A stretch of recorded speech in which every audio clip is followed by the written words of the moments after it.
All right. So, yes. Just a heads question. up. I know Mike is going to call me sometime after his Passover dinner with his family for a little bit for 5 minutes. So if I jump out real quick, that's the reason why. No problem. So, what I'm going to do once I get started is I'll pin the knife camera so you guys can see. I have a up close camera, better angle. So first, let's go over vision of voice and why this fits into what Buff on a Budget is. I'm So gonna the vision, yeah, please. Also, if you can as well, Cody. Okay. So the vision of voice for Buff on a Budget is, to use this platform to practice the skill of taking high quality cooking skills and adapting it to your fitness goals and showing you the value of these classes, which will then help you connect better to food you love because you'll feel more comfortable in making that food, right? And that's where it's about longevity, right? That's what Fat Fuck Food is all about. It's learning to create habits that are going to be with us forever.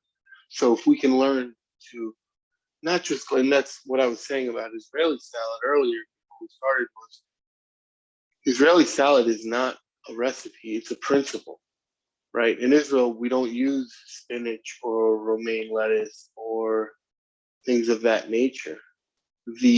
This is actually just a tomato and cucumber salad. That's what it would be called. So melafifon vergognon. We put onions in here and parsley, but traditional. This is as traditional as it gets. But what's great about this is you can cut up radishes and bell peppers or jalapeno peppers if you want it spicy, and everything, anything and everything that you enjoy in a salad, you will now learn how to make it in the style of Israeli salad, right? So the reason we need to learn how to do that is because everything in an Israeli salad is uniform, right? So usually it's about ½ inch to a quarter, or maybe to 1 inch squares at the most for each vegetable. And then we'll put lemon, olive oil, and some parsley in there and mix it up. And that will be our dish. And that's where I'll show how the different knife skills apply to different vegetables, right? The onion, how to cut that, and understanding like if you can get your knife skills down, then making these salads will be a much easier thing to do. And then adding beautiful, delicious, vegetable-filled salads into your diet is simple to do because you've mastered your knife skills. So the most important thing, first of all, when we talk about knives, we have 3 knives. We're only going to use 2 tonight, and I'll bring 4 out, but this one is just a mini version of this one. So the most important knife we're going to have in our kitchen, guys, is going to be a chef's knife, okay? So the reason for the chef's knife, its size is greater than anything else you're going to cut on a normal basis. Hey, what's up, Katie? So, what's up, Katie? Yes. Hey, what's up, Katie? So we're just getting into, just getting started. You didn't miss much. What's going on, guys? We're just talking about our first knife, and that is the chef's knife. And the reason why it's the most important knife is because it's going to be larger than majority of the things we cut. And anything we cut, we want to make sure that whatever knife we're using is larger than that object. So therefore it has control of that object, whatever it is we're cutting. So just getting real quick recap, ladies, what we're going to be doing is Israeli salad. Israeli salad being principle based because in reality, it's just vegetables. It's not lettuce or spinach or anything else. In Israel, we cut the vegetables to squares, and then what's up, buddy? And then mix it in a beautiful lime and olive oil juice, and then we serve it like that. So the reason why it matches so well with knife skills is because we're gonna have to learn how to cut those vegetables in uniform, so that way they all look the same, cook the same, whatever we're doing. So the chef's knife, it's 8 to 12 inches normally. This is about a 10-inch blade. This is a traditional, what's called an American or Western blade, where it's flat on the outsides, okay? I would grab my knife, thumb and index at the very top, and then grip as if it's an extension of my arm, okay? So that way I have full control over whatever I'm cutting, and I'm not like flimsy with the knife. I don't have control of the tip end, right? So especially like Jason Park teaches us Kali stick work, and he teaches us like the end of the stick is similar to the end of your punch. So wherever your thumb is pointing, that's where that blade is pointing it towards as well. So I'm just gonna demo real quick. My knives are pretty sharp, but I'm gonna demo for you guys real quick how to sharpen your blade. If anyone has a stone, and I'm gonna explain the difference between having a whetstone and just a honing blade, a honing rod, excuse me. So the stone actually sharpens your knife, and this just straightens your blade. So when I cut into vegetables, right, a good knife, so these are Japanese knives, therefore they're lighter, and the steel is much thinner. So cutting into chicken and stuff like that over time, just like all your other knives, dulls the knife. So we have to cut the blade down, right? They sell these tools that you can put the knife through, which is fine, but this allows you to get a much more controlled sharpening, right? And you can sharpen it based on how comfortable you feel. Now, it's always better the sharper the knife, again, because we're not holding it awkwardly, we're holding it firmly, excuse the rain. We want a really sharp knife. So what we would do is you could take like 2 pennies, or what I do is I take my finger and I push it down with the back of the knife, and then I'm gonna, so let me, I did this for you guys, everyone can see. So you should be able to see now my knife. So here you could put like 2 pennies, that would be the same height, or a thumb would be like a fat finger, right? And then from there, and then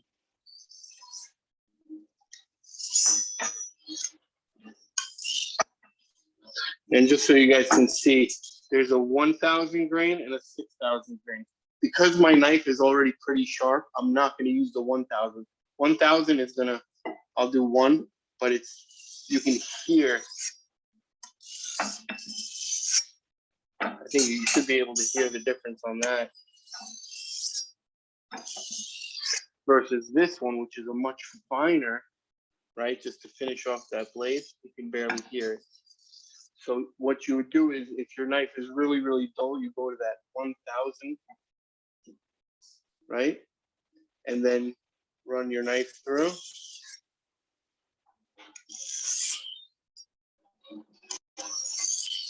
About 5 to 10 times, depending how dull it is.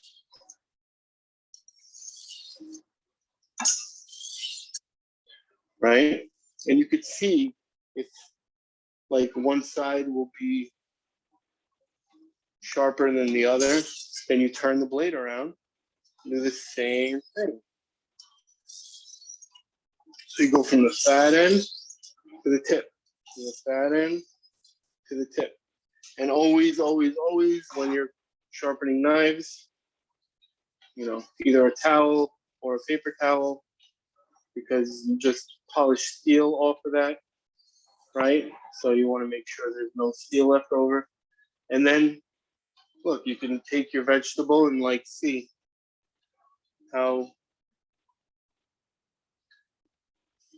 yeah, that cuts pretty well, you know what I'm saying? I barely put any pressure on that.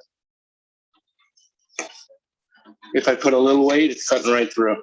So that tells you, if you're jamming it in and it's not, and it's not going in, then you need to sharpen your shit. No pun intended, guys. So that's sharpening our knives, honing our knives. We're going to take our knife 90, 45, 22 and a half. So here,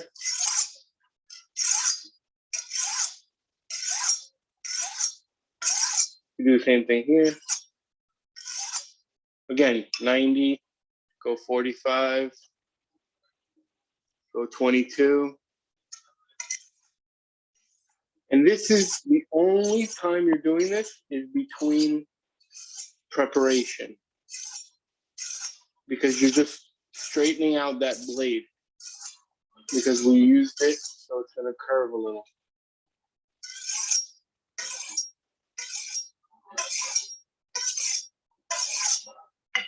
Again, once you do that, always, if you ever see your chef do that and not wipe the blade, that means they're putting shards of steel into your food. You'll see that's nice and sharp now. What were the angles you were doing on that, Amir? 90, 45, and what? So you start at 90. If you want to get to the, 1 second. If you want to get to, I'm trying to undo this. First, you start at the 90 to start at the top, then 45, then 22. That's just so you can get the right angle on sharpening it. Yes, Shauna Drake, what's your question, my dear? Ooh. Yes.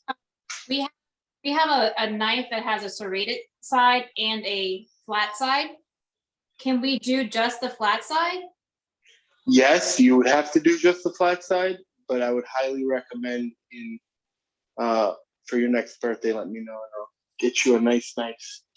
Because not that it's bad or good, but look, think about, and this is what I was asking, Will and I were talking about this. Think about a ninja sword, right? It's not serrated, it's a straight blade. So if you're cutting through something very thick, you're not gonna So if this it's is dense like a tree or bread, then you serrate it. okay. But most of the time, what we're going to want to do is we're going to want a nice sharp cut. So that way, and you'll see it when we do the chopping, that way I could literally, I'm going to create that claw as a nestle for my vegetable or whatever it is I'm cutting. And then that tip of the blade pretty much leads the way. And then I'm just pop, pop, pop, pop, pop, pop, pop, pop, pop, pop. And the reason for that is because my knives are so sharp. And that's why then making salad takes 2 minutes, because I have good sharp knives that are allowing me to take a cucumber and cut it in 30 seconds. Take a tomato, cutting in 10 seconds. Taking an onion, cutting it in 10 seconds. And then olive oil and lemon juice, and there's your salad. And then in less than 5 minutes, you've made Israeli salad. And that's the beauty of this. That's why, again, this ties so well in the knives with this salad, because, a vegetable salad, not that there's anything wrong with your normal garden salad, right, where it has all these vegetables, but, who's shredding the carrot and, mandling the radishes and cubing or dicing the tomatoes, or chopping the, it's 8 different cuts for your salad. That's why people have a hard time making salad every night, because it takes 20 minutes. I know, because my wife does the same thing. Is she likes having like this big gigantic salad, where I come from a background of like, chop it up good, make sure everything's in like proportion size wise, and then it's done. Olive oil, lemon juice, salt, pepper, and you're good to go. And that's what we're gonna do now. So cutting. So we have, and I'll get into, if you guys want, real quick. So like, this is a good knife also because it's just a smaller version. It's a 6-inch version of the chef's knife. You would still hold it the same way, but then, like cutting radishes, artichoke, tomatoes, carrots, stuff like that, that are smaller, and you're not maybe comfortable using the big knife, or you don't need the big knife. What's going on? So the idea is like, okay, this would be that. And then if you're like trimming stuff, right, that's the pear knife. So we're not using that. For meat, always boning knife, right? How do you know it's a boning knife? It can bend in half pretty much. So I don't know if you could see it that well without the lighting, but in this camera again. Oh, everyone's still in the same camera. Shit, my fault, guys.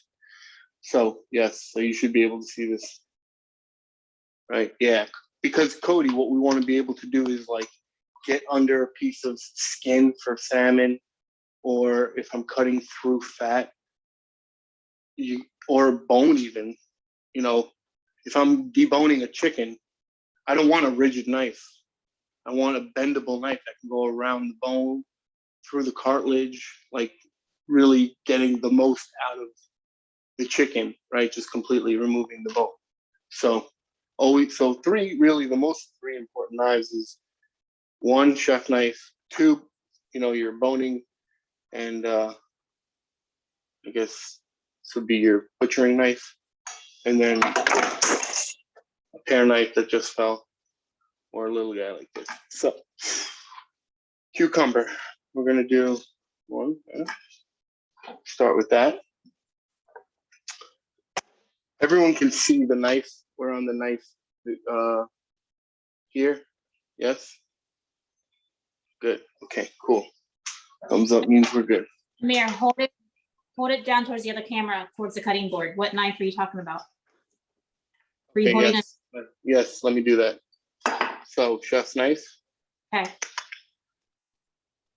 This is the mini version, the 6-inch version of the chef's knife, and then the boning knife / butcher knife, butchering knife. Let me move this 1 second, and then the little pear knife. This is like a 3-inch blade. Most important. All right, so first thing we're going to do is we are going to make, let me get these knives out of the way so you guys can see clearly. First thing we're going to do is we are going to make what's called batinets, or, probably you would recognize it as like julienne, right? Julienning vegetables, but batinets are like French fries. So in French, they're not called French fries, they're called chips or batinets. So you're going to take your knife, you're going to find the third, you guys can see that, yes? Third of the way up, palm on the top, and then that's why, again, important that the knife is nice and sharp. Cut once through. Now I have, this is 2 halves or thirds. And normally I'll cut the skin off if I, can do that. I'll show you. You would cut it in half, put it down, and then again, importance of Nice sharp knife. And this is where, again, like a pear knife would be good, but in a rush in a restaurant.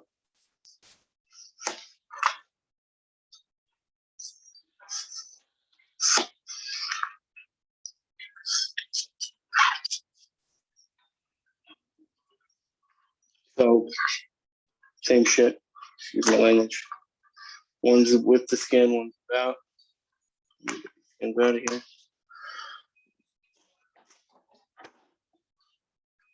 Depending on your comfort level, okay? Someone has a question, yes.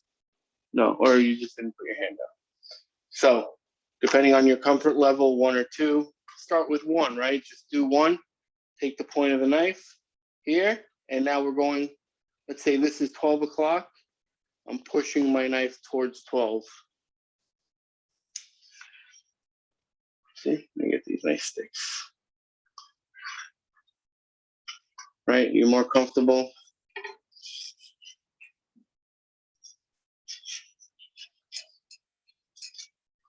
And try that at home. Get out of the way. Same thing. 1, 2. We're gonna do 1-inch cubes.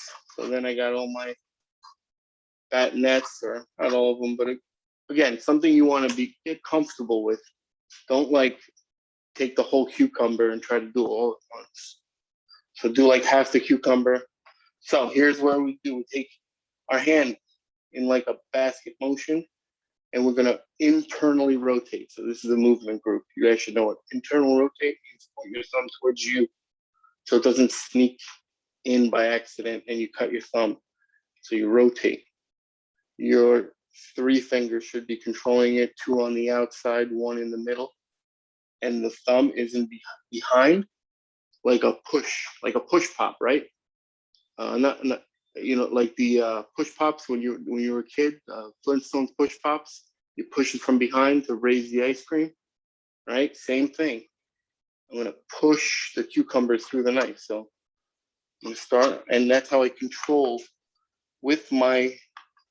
So here, my knife goes to my knuckle, and then based on that, how thin or thick I want the cut, right? So I control it like this. I'll do a couple less so it's easier for you guys to see. Here.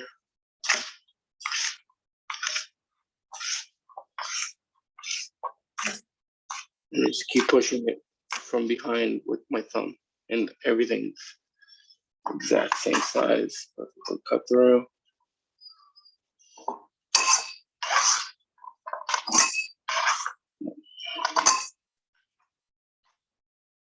Here again.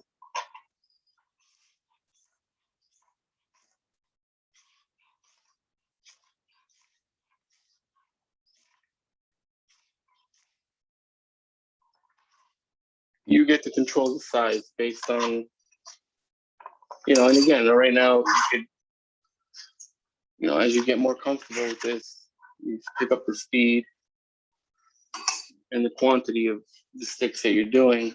And like anything else, it takes time and practice. But over time,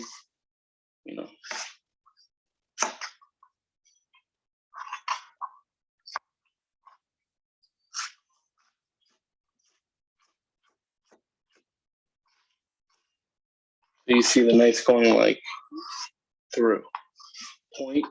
So I start with the point. Again, that's an extension of my hand. So I'm looking at where my hand is going through the target. It's going to allow smooth, clean cut, controlled.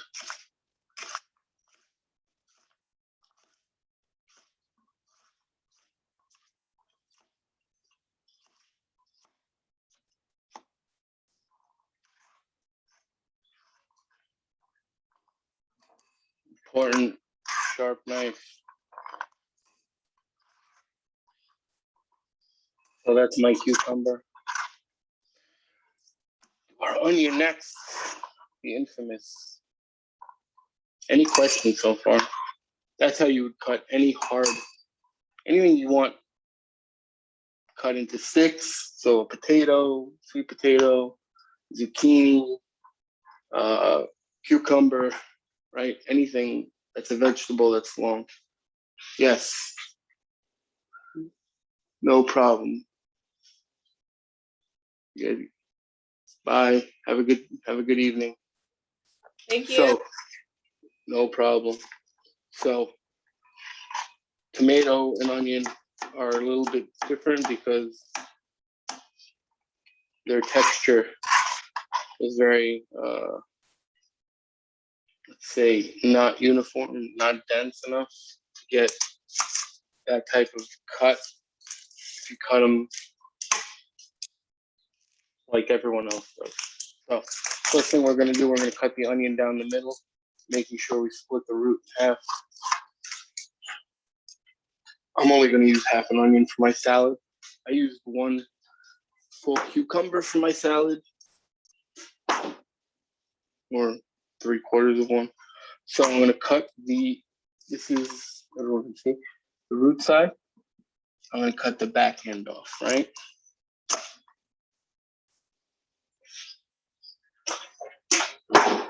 And I'm going to take my onion from the corner, peel off the top layer.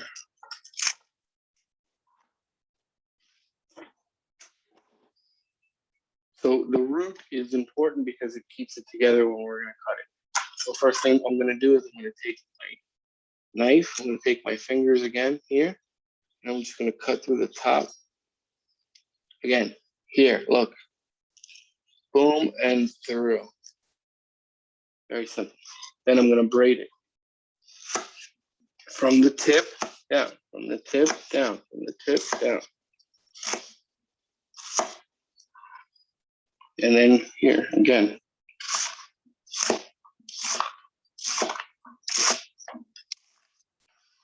So you see in the end, you'll have something like this left over.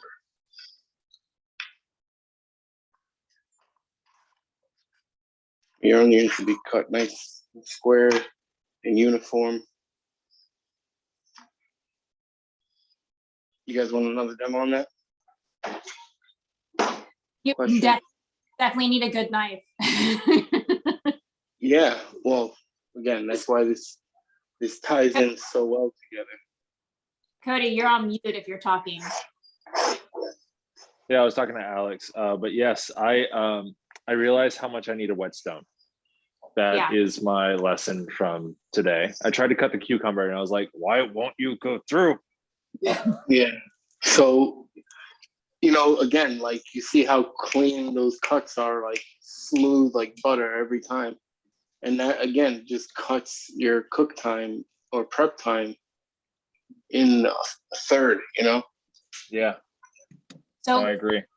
I'm sure you are going to, but just if you could post good knife to get. Yeah, I posted it, but I'll post it again. Yeah, Oh, absolutely. Thank you. I'll do it again. Yeah, absolutely. Right now they have 20% off too, which is nice. So maybe you can get in on that. So I'm gonna cut the tomato 2 ways. Okay. One is how they would normally cut it in a restaurant. The other is how you're gonna normally cut it at home. So in a restaurant, no restaurant I've ever worked at keeps the center of the tomato. So what they'll do is they'll cut the root off, that green part, and then with a spoon, they'll take out all of the rind. So literally take a spoon and scoop it all out. And you're left with this spherical looking thing. Wait, are you scooping out all the insides of the tomato? Yep. Because what that does is now I can put it flat on the board and cut it perfectly without it spreading out all over the place. Okay. I've never seen anybody do that, but it makes so much sense. Have you ever worked in the back of house? You'll never see seeds in your, go to even in Taco Bell. This is what your tomatoes look like. Yeah. Absolutely, 100%. Because the rinds make everything wet and increase the moisture of whatever you're eating. So that's the restaurant way if you want to like really make them uniform. Okay. Now, if you don't care about that, check it out. We're gonna take it again, cut that top off, and put it face down. Then I'm gonna cut again across the top, 1, across the middle, 2. Then I'm gonna hold it, press again, 1, 2. This is where you have to be very, again, super sharp knife, because if you don't have a sharp knife, it's gonna be like all over the place. You're gonna squish that tomato, right? Even with a very sharp knife. See, look, again, tight press with the hands.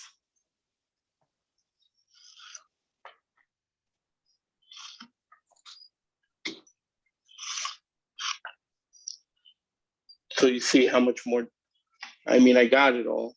It's all uniformed. But you see the speed in which I can cut the other one in, and how much quicker once you remove all the seeds. Because the seeds, not that they're bad or good, but they, they don't have any texture. So any pressure is gonna press it all out and spread that tomato out. So that's our onions, tomatoes, and root vegetables, which today we use cucumber.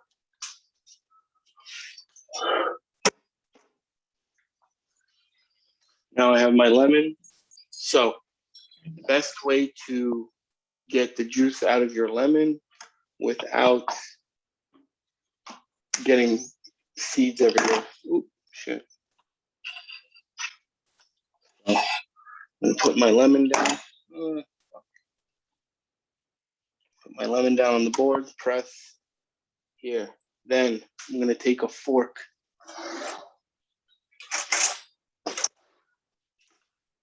So there's the where it came off the tree, and then there's the end of it. That's where we're gonna go. Okay, we're gonna go into the back of it, and we're gonna squeeze all that lemon juice out by swiggling our fork inside, like blend it around, and just press all that juice right out of that lemon.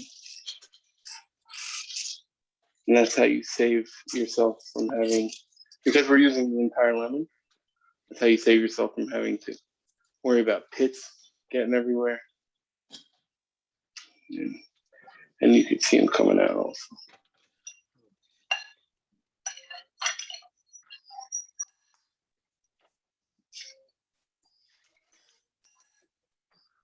There's 2 people on this call.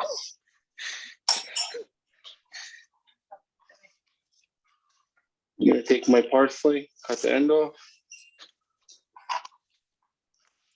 Again, chopping. It's important to have a sharp blade, because then you can just quick.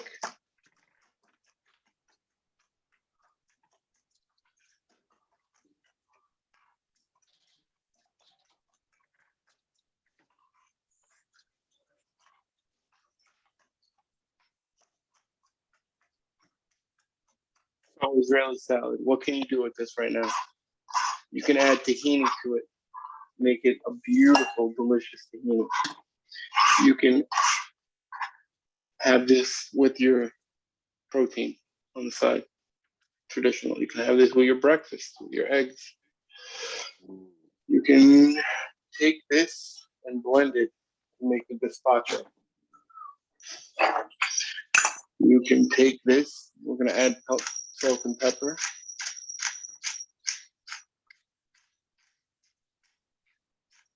You can take this and add radishes and peppers, And carrots, you would cut them again, same uniform style, making sure that everything looks the same in the bowl. And second, I'm gonna use my citrus oil because it's just gonna taste that much better. But you can use any olive oil. Citrus oil you can use with lemon or orange. Slow cook it.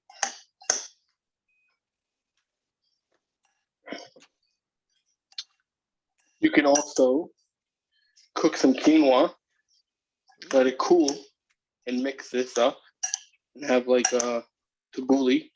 You could do that with buckwheat. You could do that with quinoa. You could do that with Bulgar wheat, and that makes tabbouleh salad. If you don't know what tabbouleh salad is, it's Israeli salad with Bulgar wheat or Middle Eastern salad. So, guys, this may look like, hey, oh, whoa! If you had green peppers to this, what do you got? A little feta cheese and green peppers. I was thinking the same thing. You got a nice Greek salad, right? Mhm. So I've actually got a red pepper over here that's about to go bad that I'm going to throw in. there you go.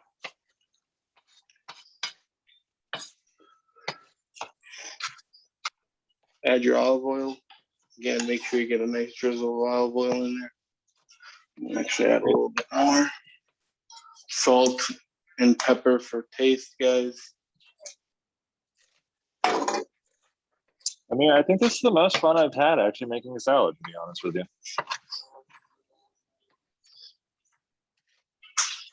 I love that, Cody.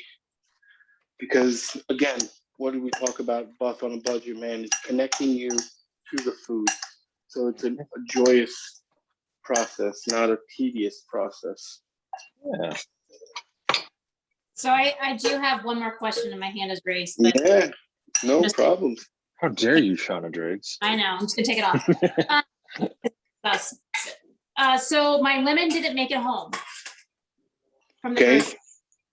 I Lime juice. I do have limes, Okay. but I can also wait. We're not gonna eat this tonight. I was gonna have it with lunch tomorrow. With Yeah. my- So So I can wait tomorrow to go get the lime or lemon. well, it depends. Did you take the rinds out of the tomatoes? One, yes, no. Question: do you have oranges? Let it make. No. It's not gonna taste good like that. Put oil in it. Make sure you put a good amount of olive oil in it, and then tomorrow add the lemon juice and let it So- sit in the fridge. Limes, I have 2 limes. I can do lime. Yeah, do the limes. It's still gonna be good. Okay. You do the lime the same way then? Yeah. Well, the lime has less seeds, but yes, you can do the lime the same, but use 2 instead of 1.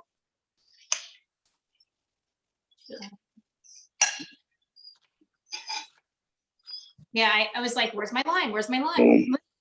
And or it just never made it out. Shauna, if you want to come over and Oh, ask good. for some, I got some extra limes. I'll be right. Whoa.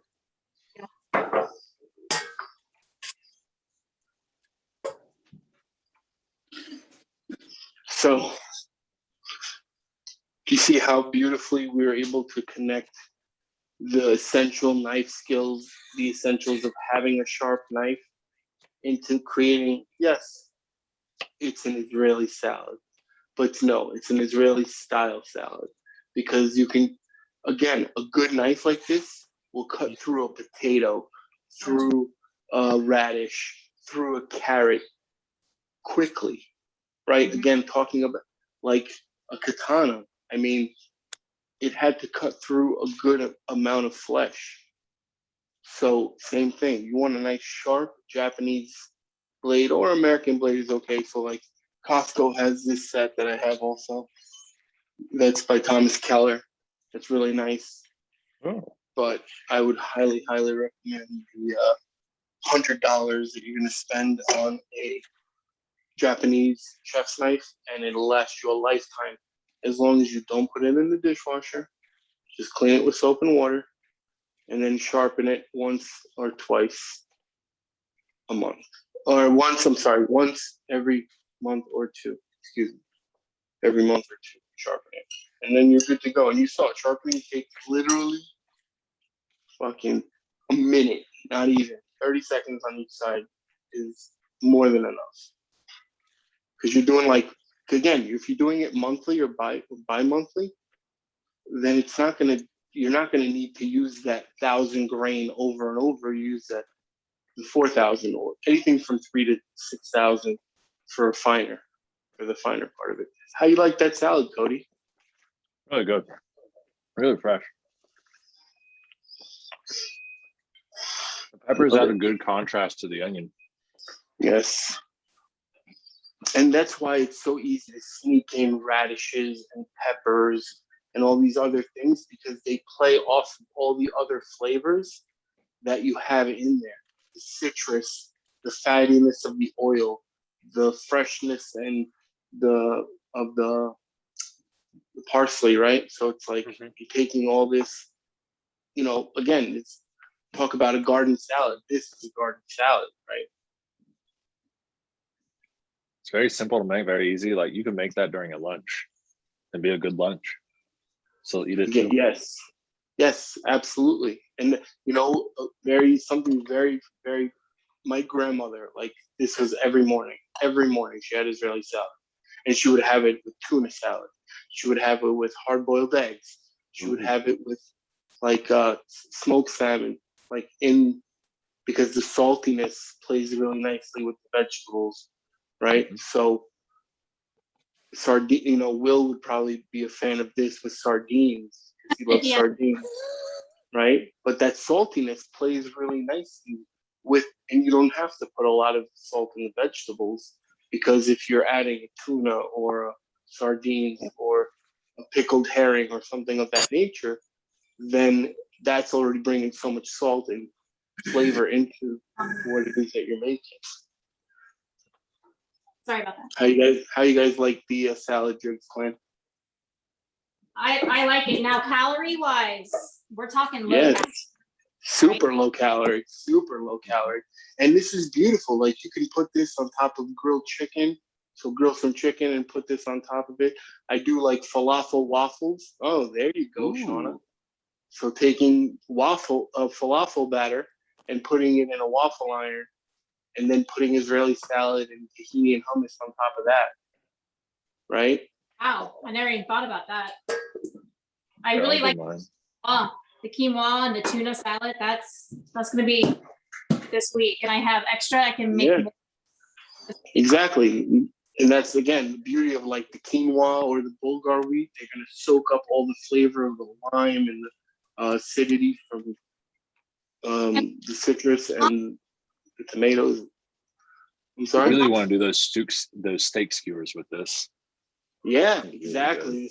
See, now we're tying sessions, and look, maybe next session we'll do hummus. Like we'll make hummus from scratch. That's super easy, and I think something people would enjoy. But that's what's great about this is like now, not only are we taking food that we love, we're tying in different new recipes that, like if you look, Italian, right? You could do bruschetta. Bruschetta, same thing, red onions, tomatoes, but instead of a citrus, you're using vinegar. So you use balsamic vinegar and oil versus lemon and oil, right? So you do red onions, tomatoes, balsamic vinegar, olive oil, salt, pepper, and you could do a little Parmesan cheese instead of salt, maybe. And that's a nice bruschetta, right? Like a tomato bruschetta. So, yeah, Israeli style salad, right? Not Israeli salad, but Israeli style, Middle Eastern, right? Because you see the Greeks doing it, right? Adding some feta in there or some green peppers. And like the difference between maybe Israelis and the Greeks is the Greeks cut it into wedges and slice and julienne and batonets. So like you'll get pepper sticks. You'll never get you'll never see like a Greek salad that's chopped, like a chopped Greek salad, right?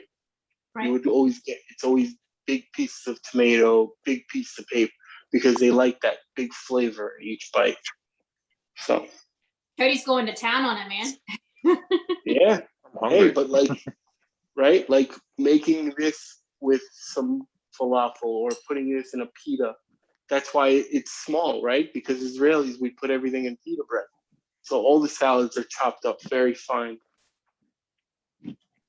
Very cool. Yeah. I've actually got some Peking duck in the fridge that I might actually combine it with. Look at you, bro. I love it. It's really good. All right. Thank Yeah. My pleasure, guys. Thank you. As far Yeah, as thank nice you. things, you guys see the value of like Yes. just it's simple. It's really not a lot of like different tricks or cuts, right? It's, you know, squares and sticks and, you know, 1 inch thick, 2 inch thick based on if you're making a stew or a small salad, right? If you're making, and that's why it's like important to have a good knife to cut them even, because then everything cooks in proportion. And like every bite you're getting right now, right, is a full bite. You're getting a little bit of the tomato, a little bit of the cucumber, a little bit of the onion, a little bit of that parsley. So it's all together versus like segregated, right? Junk food. Always got to bring it back to chunk food at the end, guys. So thank you very much.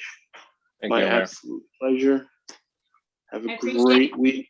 Hummus next week. Yes. Perfect. Thank you. Peace out, You y'all. will.